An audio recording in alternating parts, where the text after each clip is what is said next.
오늘 우리가 함께 은혜 받을 하나님의 말씀은 전도서 2장 12절에서 26절까지 말씀입니다. 전도서 2장 12절에서 26절까지 말씀.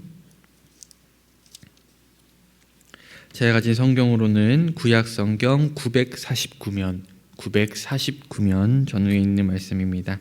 전도서 2장 12절에서 26절까지 말씀. 우리 다 찾으신 줄 믿고 다 같이 한 목소리로 합독하시겠습니다. 내가 돌이켜 지혜와 망령됨과 어리석음을 보았나니 왕 뒤에 오는 자는 무슨 일을 행할까? 이미 행한 지 오래전의 일일 뿐이니라. 내가 보니 지혜가 우매보다 뛰어남이 빛이 어둠보다 뛰어남 같도다. 지혜자는 그의 눈이 그의 머릿속에 있고 우매자는 어둠 속에 다니지만 그들 모두가 당하는 일이 모두 같으리라는 것을 나도 깨달아 알았도다. 내가 내 마음속으로 이르기를 우매자가 당한 것을 나도 당하리니 내게 지혜가 있었다 한들 내게 무슨 유익이 있으리요 하였도다. 이에 내가 내 마음속으로 이르기를 이것도 헛되도다 하였도다. 지혜자도 우매자와 함께 영원하도록 기업함을 얻지 못하나니 후일에는 모두 다 잊어버린 지 오래일 것임이라. 오호라, 지혜자의 죽음이 우매자의 죽음과 일반이로다. 이러므로 내가 사는 것을 미워하였노니 이는 해 아래서 하는 일이 내게 괴로움이요 모두 다 헛되어 바람을 잡으려는 것이기 때문이로다. 내가 해 아래에서 내가 한 모든 수고를 미워하였노니 이는 내 뒤를 이을 이에게 남겨주게 됨이라. 그 사람이 지혜자일지 우매자일지야 누가 알랴마는 내가 해 아래에서 내 지혜를 다하여 수고한 결과를 그가 다 관리하리니 이것도 헛되도다. 이러므로 내가 해 아래에서 한 모든 수고에 대하여 내가 내 마음에 실망하였도다. 어떤 사람은 그 지혜와 지식과 재주를 다하여 수고하였어도 그가 얻은 것을 수고하지 아니한 자에게 그의 몫으로 넘겨주리니 이것도 헛된 것이며 큰 악이로다. 사람이 해 아래에서 행하는 모든 수고와 마음에 애쓰는 것이 무슨 소득이 있으랴. 일평생에 근심하며 수고하는 것이 슬픔뿐이라. 그의 마음이 밤에도 쉬지 못하나니 이것도 헛되도다. 사람이 먹고 마시며 수고하는 것보다 그의 마음을 더 기쁘게 하는 것은 없나니 내가 이것도 본즉 하나님의 손에서 나오는 것이로다. 아, 먹고 즐기는 일을 누가 나보다 더 해보았으랴. 하나님은 그가 기뻐하는 자에게는 지혜와 지식과 희락을 주시나 죄인에게는 노고를 주시고 그가 모아 쌓게 하사 하나님을 기뻐하는 자에게 그가 주게 하시지만 이것도 헛되어 바람을 잡는 것이로다. 아멘. 오늘 우리가 함께 읽은 본문 말씀을 중심으로 하나님을 향한 방향 전환의 시작이란 제목으로 함께 은혜를 나눠보려고 합니다.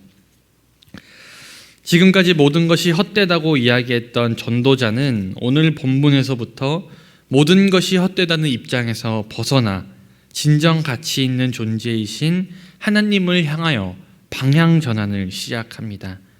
하지만 그 방향 전환은 우리가 알아챌 수 있을 만큼 급격하게 진행되지 않습니다. 매우 서서히 그리고 점진적으로 진행이 되죠.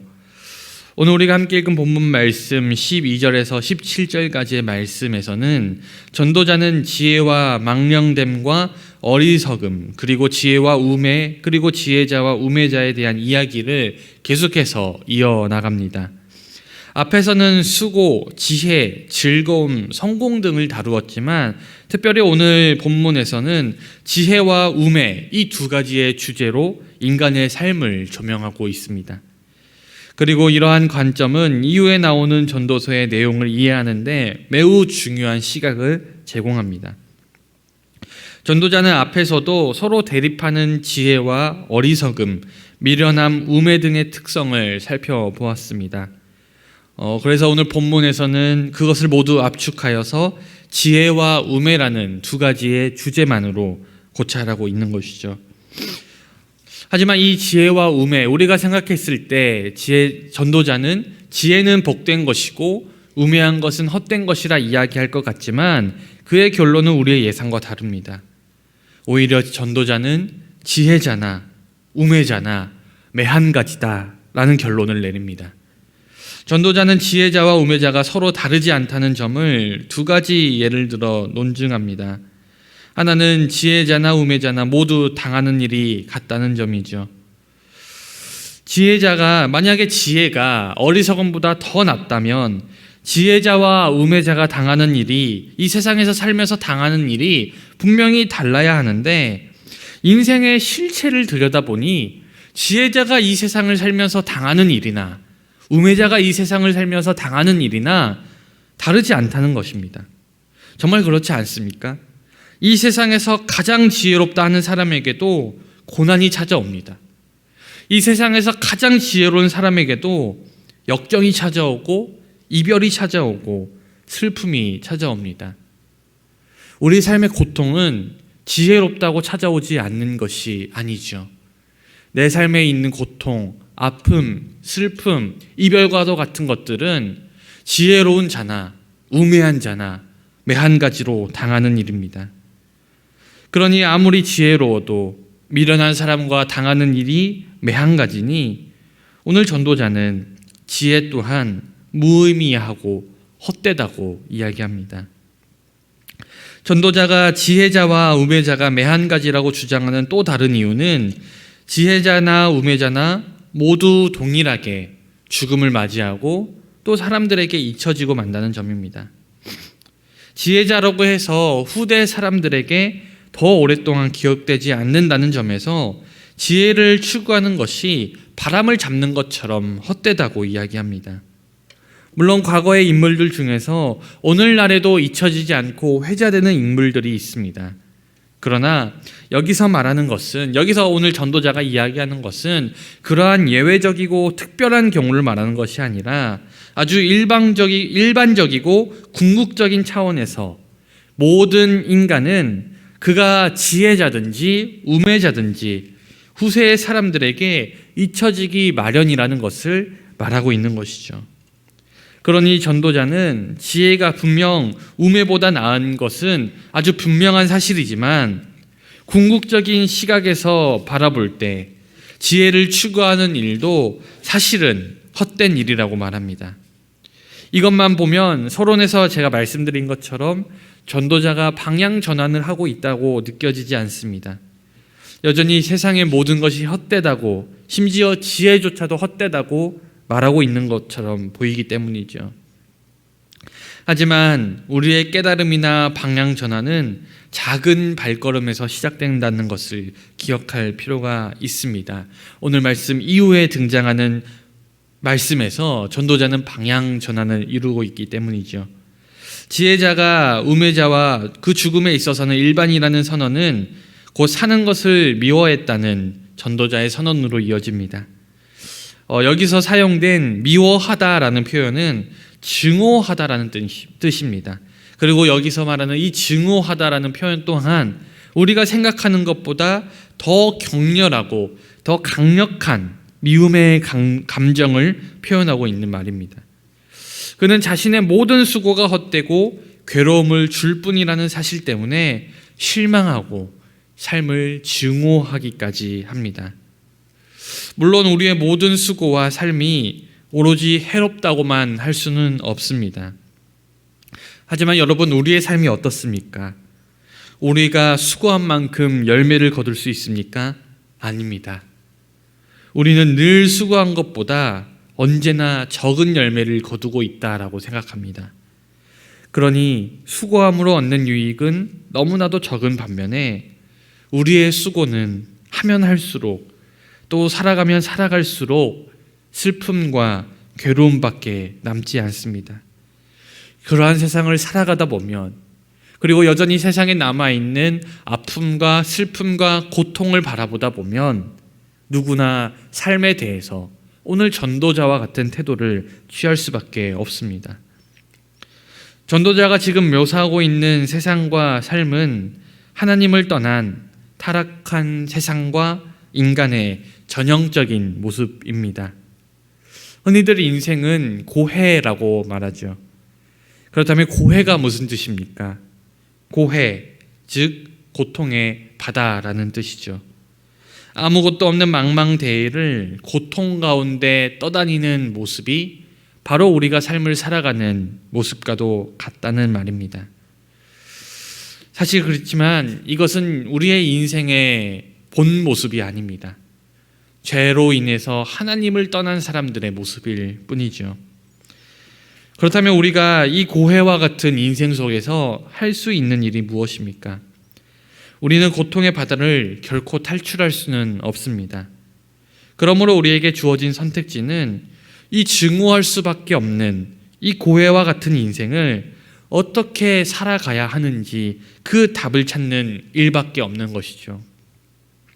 오늘 전도자는 지혜와 우매에 대한 고찰과 삶에 대한 증오를 거쳐서 긍정적인 방향으로 눈을 돌리기 시작합니다. 바로 먹고 마시고 수고하는 것입니다. 오늘 전도자는 그것만큼 사람의 마음을 기쁘게 하는 것이 없다고 말합니다.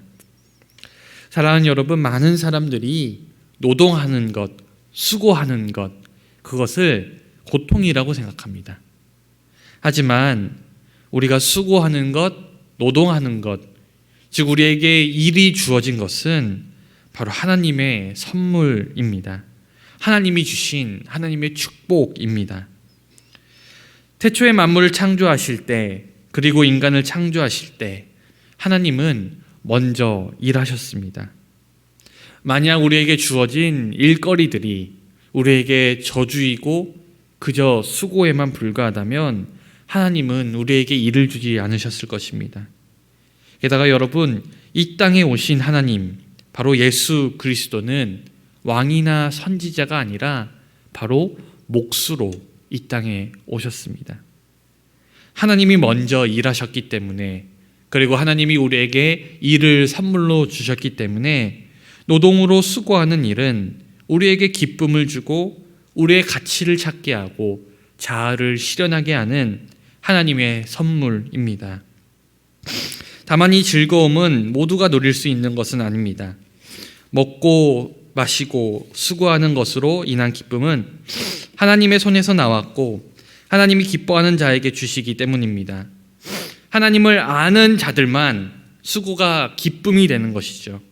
반면에 죄로 물든 죄인들은 그들의 모든 수고가 노고가 될 뿐이고 그 수고의 결과도 하나님이 기뻐하는 자들에게 모두 돌아갈 것입니다. 그러니 우리의 일거리들이, 우리가 하는 일들이 우리의 기쁨이 되기 위해서는 우리는 먼저 하나님께 돌아가야 합니다. 사랑하는 여러분, 바람을 잡는 것 같은 인생일지라도 기쁨과 즐거움을 얻을 수 있습니다. 그리고 전도자는 그 기원이 바로 하나님으로부터 시작된다는 것을 분명히 밝힙니다. 우리는 14절 말씀 한 번 더 제가 읽어드리도록 하겠습니다. 사람이 먹고 마시며 수고하는 것보다 그의 마음을 더 기쁘게 하는 것은 없나니 내가 이것도 본즉 하나님의 손에서 나오는 것이로다. 오늘 전도자는 그 모든 기쁨이 바로 하나님의 손에서 나오는 것이라 이야기합니다. 이것뿐만이 아닙니다. 우리의 인생에는 고난만 있는 것이 아니라 다양하면서도 소박한 기쁨들이 있습니다. 아기의 웃음소리, 아기가 새근새근 자는 모습, 맛있는 음식과 무더운 날에 마시는 시원한 물, 이런 것들은 우리에게 크진 않지만 행복, 만족, 즐거움을 우리에게 줍니다. 전도자는 그 모든 것들의 배후에는 바로 하나님이 계시고 하나님이 그러한 행복과 즐거움의 근원이 되신다고 선언합니다. 그러니 하나님의 자녀들은 늘 작은 일에도 감사하고 기뻐합니다. 오늘 전도자는 지혜와 우매에서 출발하여서 삶에 대한 증오를 거쳐 하나님이 허락하신 일상의 즐거움으로 끝을 맺습니다.